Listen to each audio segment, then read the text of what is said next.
My next guest is a numbers guy. There are a lot of numbers here. Please welcome into the show America's accountant, Dan Geltrude. Dan, we're going to be spending more on the debt service than we are on our military. That's not good. No, it's not. And that's what's so troubling here. There are so many different avenues that are impacted by these interest rates. So if we're looking at the bond yields, well, to start with, maybe the Fed is lucking out a little bit in that the bond market is doing their dirty work for them. But even with that said, I still believe if you look at all the numbers and where everything is headed, I think the Fed is still going to have to raise rates. Why? Because in the end, Scott, inflation is not retracting enough. So you got to keep going because the number one threat in all of our problems economically are somehow tied into inflation. So what's going to happen next with the bonds? I don't know, but a lot of it ain't good unless, of course, you're an investor and you're looking to diversify your portfolio and say, oh, you know what? I can put a nice section of my investment money into bonds. Great. Otherwise, not so great. Yeah, I'm glad you went down that path because it's something I talk about a lot, but you're right. You can get, say, in a 2-year treasury, you can get 5%, right?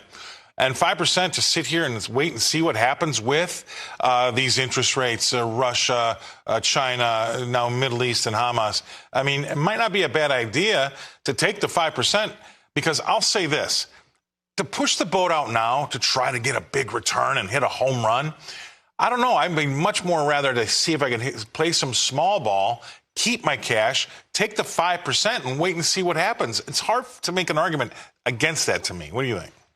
Yeah, I agree with you absolutely that going into bonds right now where you can get 5% and you get to sit on the sidelines, right, and wait for some of these things to settle down. You sit on the sidelines, Scott, risk-free.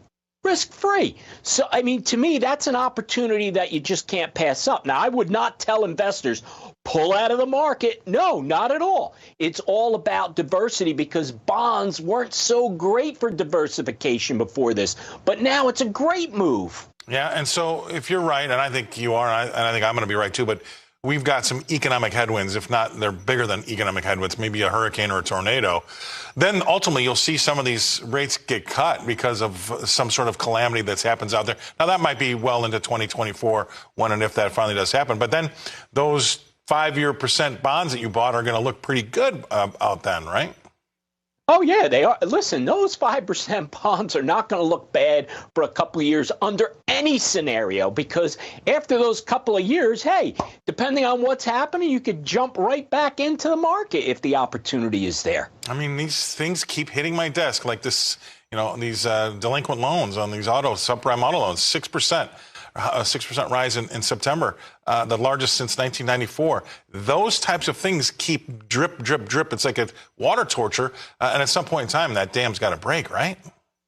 No question about it. Look, if you start looking at these little signs that are happening there, here and there, so you talk about default on car loan payments, and if you isolate that, you say, what's the big deal? And then you look, and it's a big one, and you and I have talked about this. What about tax revenues being down? That's big. What's that saying? That's saying that people are not making the money they used to, which means they're paying less tax. So when you start to add all these drips together, all of a sudden you say, wait a minute, we got a flood here. Yeah, and that's going to be something that I think a lot of folks have slowly but surely tried to sew together and make that patchwork quilt of all of those different inputs. But then there are also some that are just still whistling by the graveyard saying, hey, this market's going to be a good buy at some point in time. I wouldn't be 100% invested in bonds. I'm not saying be 100% invested in anything, but I have a hard time trying to hit the home run right now rather than bunt the runner around.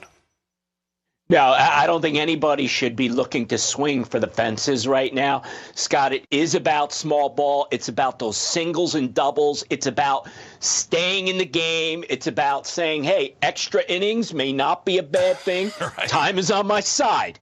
So that's how I'd play it. I agree with you. You've heard this before, I'm sure, but it's, again, we've moved from return on your capital to return of your capital. That's what we're playing here. I appreciate that very much, Dan. Always great to have you on a Monday. Thank you very much for coming on the show. That's Dan Geltrude coming to us from Nutley, New Jersey. He's America's accountant. All right.